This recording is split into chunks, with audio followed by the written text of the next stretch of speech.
Shalom, selamat siang. Video ini merupakan pemenuhan tugas mata kuliah Komunitas Basis Gerejani, dosen pengampu Yohanes Chandra Kurnia Saputra, MAG. Kami mahasiswa-mahasiswi Setakat Negeri Pontianak, kelas PKK 2 semester 6. Kami dari kelompok 3 beranggotakan saya sendiri, Albertus Aginto, Maria Desima Ivanka, dan Wila Rupina. Pada video ini, kami akan membahas dasar-dasar biblis dan dasar teologis pembentukan komunitas basis Gerejani. Ada dua pokok pembahasan yang akan kami bahas. Yang pertama yaitu dasar biblis pembentukan komunitas basis Gerejani. Yang kedua, dasar teologis pembentukan komunitas basis Gerejani. Yang saya akan bahas yang pertama yaitu dasar biblis pembentukan komunitas basis Gerejani. Pembentukan komunitas basis Gerejani diinspirasikan dari kitab suci Perjanjian Baru, terutama dari Kisah Para Rasul bab 2 ayat 42 sampai dengan 47, di mana berbunyi, mereka bertekun dalam persekutuan, tetap bersatu hati, berkumpul bersama-sama dalam bidang persekutuan, bertekun dalam pengajaran rasul-rasul dalam bidang pewartaan. Mereka selalu berkumpul untuk memecahkan roti, berdoa, dan memuji Allah. Bidang liturgi. Membagi-bagi sesuatu dengan keperluan masing-masing. Dalam bidang pelayanan. Mereka disukai semua orang. Bidang kesaksian. Selain itu, dalam Kisah Para Rasul juga kita bisa temukan dalam bab 4 ayat 32 sampai dengan 37. Di mana ditonjolkan bahwa komunitas jemaat perdana senantiasa sehati dan sejiwa. Kemudian dalam Roma juga dapat kita temukan pada bab 12 ayat 3 sampai dengan 13. Di mana memberikan tekanan bahwa gereja sebagai suatu persekutuan dan surat Santo Paulus kepada umat di Korintus menekankan bahwa gereja sebagai suatu tubuh, karena sama seperti tubuh itu satu dan anggota-anggotanya banyak dan segala anggota itu, sekalipun banyak, merupakan tubuh, demikian pula Kristus. Sebab dalam satu roh, kita semua, baik orang Yahudi maupun orang Yunani, baik budak maupun orang merdeka, telah dibaptis menjadi satu tubuh, dan kita semua diberi minum dari satu roh. Karena tubuh juga tidak terdiri dari satu anggota, tetapi atas banyak anggota. Allah telah menyusun tubuh kita begitu rupa, sehingga kepada anggota yang tidak mulia itu diberikan penghormatan khusus, supaya jangan terjadi perpecahan dalam tubuh, tetapi supaya anggota-anggota yang berada itu saling memperhatikan. Karena itu, jika satu anggota menderita, semua turut menderita. Jika satu anggota dihormati, semua anggota turut bersukacita. Kamu semua adalah tubuh Kristus, dan kamu masing-masing adalah anggotanya.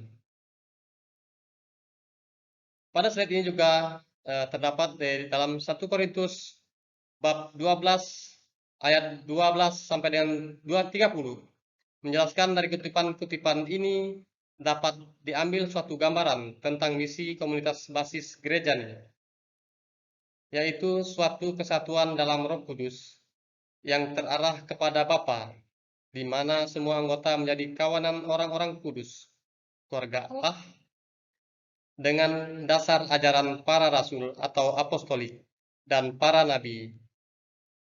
Di dalam Kristus sebagai pemimpin, di mana tubuh seluruh bangunan menjadi baik Allah yang kudus.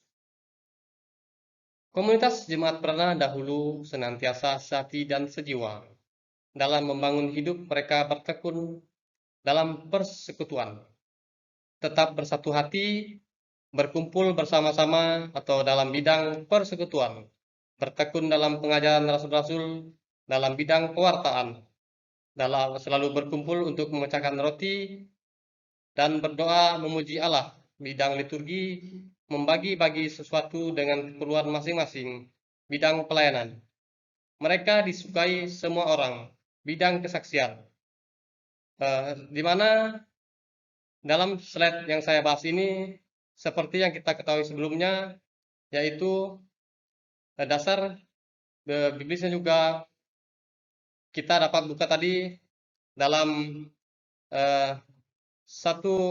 Korintus juga dikatakan manusia itu suatu gambaran dalam satu tubuh, dalam Roh Kudus yang terarah kepada Bapa, yang dimana kita semua adalah anggota-anggotanya.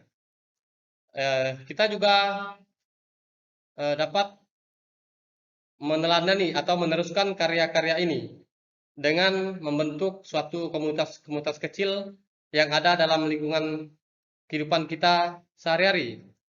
Seperti kita membentuk suatu komunitas doa, ya, di mana komunitas itu tentunya terdiri dari beberapa kepala keluarga atau anggota-anggota yang bisa kita jangkau dan bisa kita lihat bagaimana kemajuan atau perkembangannya ke depannya, ataukah kurang baik atau lebih baik. Dengan demikian, kita tentunya mengharapkan komunitas basis gereja ini dapat berkembang dan maju demi kepentingan dan kebutuhan gereja kita ke depannya. Demikian penjelasan dari saya dari slide ini. Slide selanjutnya akan dijelaskan oleh rekan saya.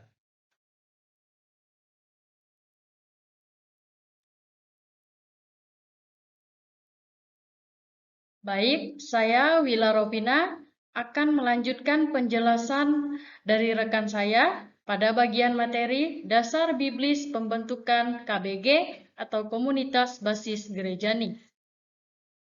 Dalam kepercayaan kepada Yesus Kristus, mereka dipertemukan dan dipersatukan. Pemahaman ini dilandasi oleh dasar kitab suci sebagaimana yang dikatakan oleh Santo Paulus kepada umat di Korintus, bahwa sama seperti tubuh itu satu dan anggota-anggotanya banyak, dan segala anggota itu sekalipun banyak merupakan suatu tubuh, demikian pula Kristus. Sebab dalam satu roh kita semua, baik orang Yahudi maupun orang Yunani, baik budak maupun orang merdeka, telah dibaptis menjadi satu tubuh, dan kita semua diberi minum dari satu roh. Karena tubuh juga tidak terdiri dari satu anggota, tetapi atas banyak anggota. Allah telah menyusun kita begitu rupa, sehingga kepada anggota yang tidak mulia itu diberikan penghormatan khusus, supaya jangan terjadi perpecahan dalam tubuh, tetapi supaya anggota-anggota yang berbeda itu saling memperhatikan. Karena itu, jika satu anggota menderita, semua turut menderita. Jika satu anggota dihormati, semua anggota turut bersukacita. Kamu semua adalah tubuh Kristus dan kamu masing-masing adalah anggotanya. Terdapat dalam teks kitab suci pada 1 Korintus bab 12 ayat 12 sampai 30. Bagian materi yang kedua, dasar teologis pembentukan komunitas basis gerejani. Gagasan tentang komunitas basis diinspirasikan oleh ajaran tentang Allah Trinitas, yakni Allah sebagai persekutuan antar pribadi yang sempurna. Allah Trinitas ini adalah Allah Bapa, Allah Putra, dan Allah Roh Kudus. Leonardo Bob menegaskan bahwa dalam diri Allah, ketiga pribadi ilahi memiliki segala sesuatu secara bersama-sama dan saling memberikan segala sesuatu kepada yang lain, kecuali kekasan yang membentuk identitas masing-masing pribadi. Identitas Bapa ialah kenyataan bahwa ia mengasalkan kedua pribadi yang lain. Identitas Putra bahwa ia berasal dari Bapa, dan identitas Roh Kudus ialah bahwa ia dihembuskan oleh Bapa dan Putra. Hanya satu ciri itu khas pada setiap pribadi. Selain itu, mereka memiliki seluruh hakikat dan kekayaan ilahi secara bersama-sama. Dengan demikian, Allah Tritunggal merupakan persekutuan sempurna, di mana identitas masing-masing dipertahankan, tidak dileburkan, dan sekaligus kebersamaan itu sedalam-dalamnya. Bob melukiskan bahwa persekutuan Trinitas sebagai persekutuan cinta dan kehidupan yang kekal. Aspek teologis yang ditekankan adalah aspek komunio untuk menanamkan wawasan tentang sifat persekutuan, persatuan, dan kesatuan yang dijiwai oleh roh dan semangat cinta kasih. Allah Tritunggal itulah yang menciptakan manusia sebagai makhluk dialogal yang diarahkan kepada persekutuan dengan Allah dan di antara manusia satu sama lain. Akibat dosa, persekutuan asli manusia dengan Allah dan antara manusia tercerai-berai. Dalam sejarah keselamatan, Allah berusaha dengan berbagai cara untuk memulihkan kembali persekutuan yang Ia ciptakan dan masukkan sejak awal mula. Sejarah keselamatan itu mencapai puncaknya dalam diri Yesus dari Nazaret. Ia terutama berusaha untuk membongkar tembok pemisah di antara manusia dan memulihkan persekutuan manusia dengan Allah dan di antara mereka satu sama lain. Maka komunio persekutuan menjadi kerinduan, keprihatinan, dan doa serta usaha utama Yesus Kristus sendiri dalam membangun kerajaan Allah di dunia. Gereja merupakan ahli waris dan penerus semangat terus Yesus Kristus. Di atas bumi ini sepanjang zaman ia dijiwai oleh pembentuk persekutuan di dalam diri Allah. Maka gereja mengejawantahkan identitas apabila ia menampilkan aspek persekutuan, yakni persekutuan iman, harapan, dan kasih. Dalam keseluruhan, baik aspek komunio vertikalnya, suatu kesatuan, maupun aspek komunio horizontalnya terdiri dari dan dihidupi persekutuan-persekutuan kecil yang ada di dalamnya. Persekutuan-persekutuan basis. Kaitan persekutuan umat dalam kitab suci dengan komunitas basis gerejani.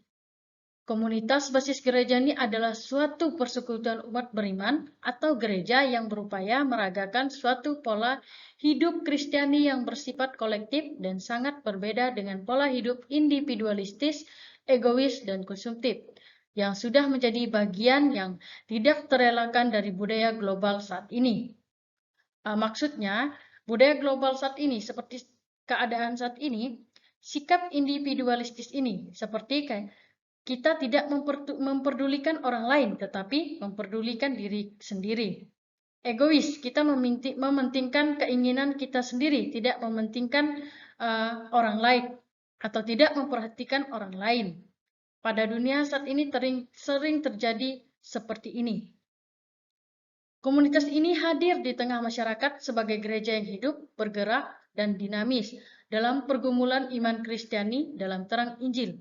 Ia menghadirkan wajah baru gereja sebagai kesatuan umat Allah yang terbuka, solidar, dan berbelah rasa dengan masyarakat lokal, terutama dengan mereka yang miskin dan tertindas, seperti halnya diragakan Yesus sendiri. Komunitas basis gerejani berorientasi dan berakar dalam diri Yesus Kristus dan Injil. Salah satu langkah yang bisa dilakukan dalam membangun gereja yang inklusif terbuka atau tidak tertutup kepada semua orang. Yang pertama, membuka peluang untuk semua orang untuk dapat menjadi bagian gereja dan membuat berbagai kegiatan dan karya-karya di dalam gereja. Kedua, melakukan kegiatan bakti sosial dan kegiatan pelayanan masyarakat di sekitar gereja untuk masyarakat yang tidak terbatas hanya untuk gereja saja. Ketiga, ikut serta dalam menumbuhkan toleransi dalam lingkungan sosial. Baik, sekian penjelasan dari saya, akan dilanjutkan oleh rekan saya.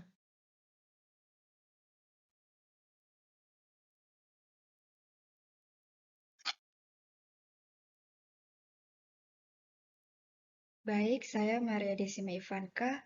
Saya akan melanjutkan penjelasan dari rekan saya.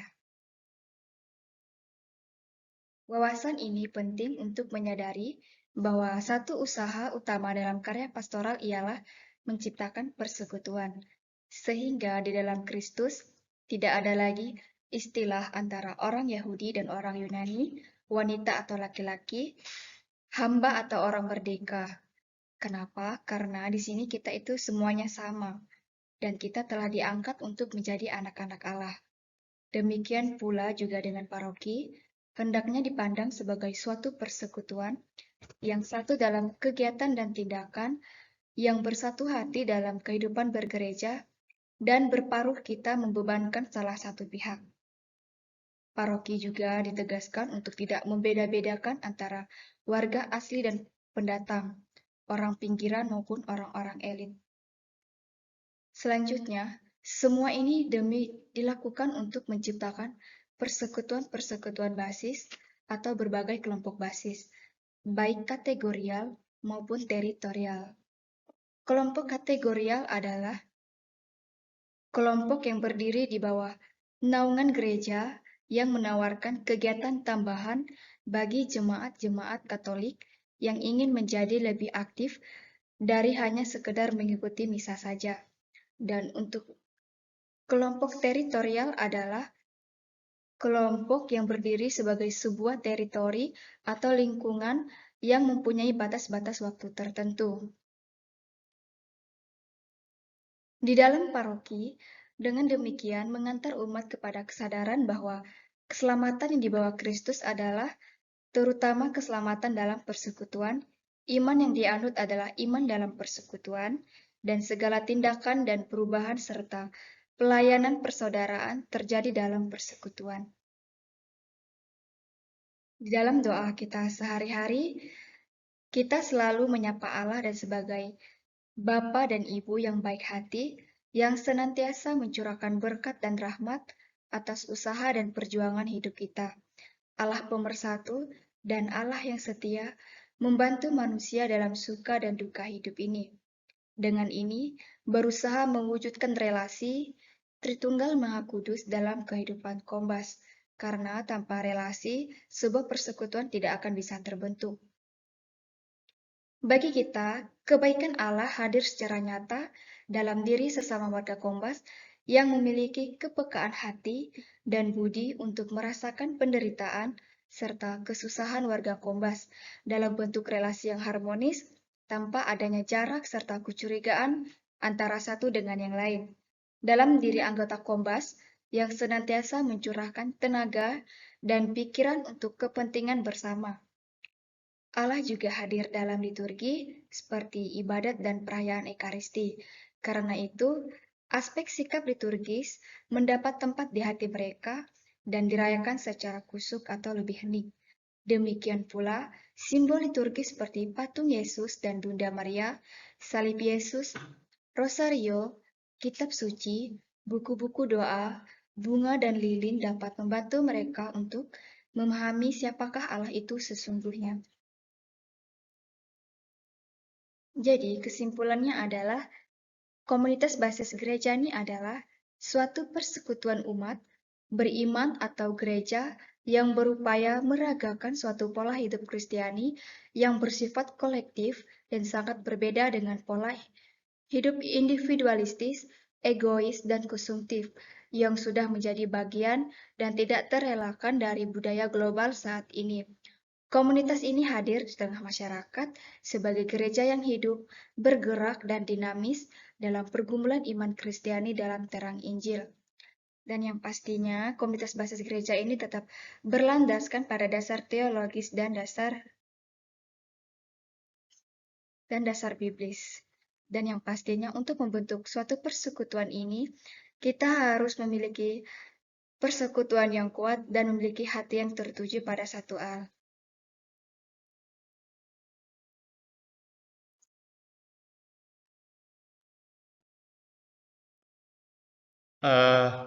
Mungkin kesimpulan dari penjelasan dasar teologis dan dasar biblis yang kami sampaikan ini, semua itu dapat kita tunjukkan atau kita buktikan dengan ajaran-ajaran yang telah diberikan kepada kita dalam kehidupan kita sehari-hari, di mana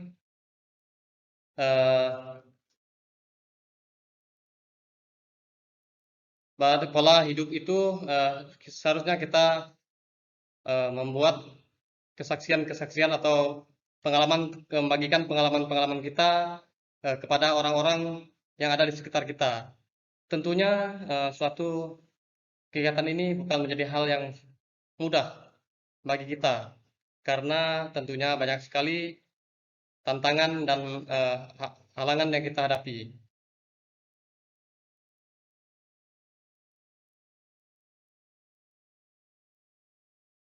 Komunitas basis gereja ini disebut sebagai sebuah cara hidup menggereja, karena kehadirannya memberikan warna baru dalam kehidupan menggereja. Komunitas basis gereja juga hadir untuk mengubah itu menjadi gereja yang memiliki tingkatan atau basis dan berpusat pada umat yang terdiri dari jaringan-jaringan atau dalam satu kesatuan yang berpusat pada persekutuan komunitas basis gereja nih. Komunitas basis gereja ini juga tampil untuk memberikan bahwa misinya adalah membawa keselamatan bagi semua orang yang ada di sekitar kita atau meluas, yaitu kepada semua orang yang ada di penjuru dunia dan berakar pada tingkat basis, baik basis dalam lingkungan kecil maupun dalam tingkat besar. Contohnya basis kecil itu dalam lingkungan stasi atau lingkungan kita sehari-hari, yang mana dapat kita jangkau agar nantinya perkembangan itu memberikan buah atau hasil seperti yang telah Yesus katakan, hendaknya engkau menanam dan kelak engkau akan menerima hasilnya. Basis besar itu bisa kita beri contoh tentang di mana komunitas basis gereja ini kita bentuk di dalam suatu lingkungan paroki, ataupun bahkan mencakup lingkungan-lingkungan yang ada di sekitar paroki, di mana kita dapat merangkul mereka agar menjadi satu kesatuan, agar komunitas yang kita bentuk ini nantinya dapat menjadi contoh dan teladan yang kelak dapat diteruskan oleh generasi-generasi penerus. Komunitas basis gereja ini juga tentunya tidak terlepas dari bimbingan dan arahan dari pastor paroki ataupun mereka yang mengerti atau awam yang mengerti tentang komunitas basis gereja ini, di mana nanti akan kita peroleh suatu gagasan atau gambaran mengenai pola hidup yang sesuai dengan basis gereja, basis komunitas basis gereja ini, yang sesuai dengan dasar teologis dan dasar teologis ini.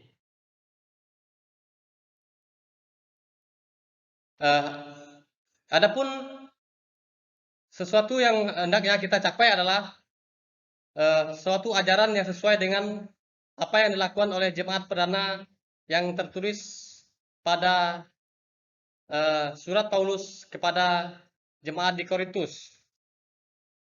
Mungkin demikian penjelasan kami mengenai dasar teologis dan dasar biblis komunitas basis gereja ini. Demikian yang dapat kami sampaikan. Kami ucapkan terima kasih, selamat siang. Semoga video ini bermanfaat untuk kita semua, terutama bagi kita kaum-kaum muda. Tidak lupa juga kami sampaikan, jika ada kritik dan saran, hendaknya kalian sampaikan kepada kami, itu juga untuk kemajuan kami ke depannya. Tentunya tidak hanya kritik dan saran, kami juga butuh doa dan dukungan kalian untuk kemajuan dan studi kami ke depannya. Mungkin hanya ini yang dapat kami sampaikan. Kami ucapkan terima kasih. Selamat siang.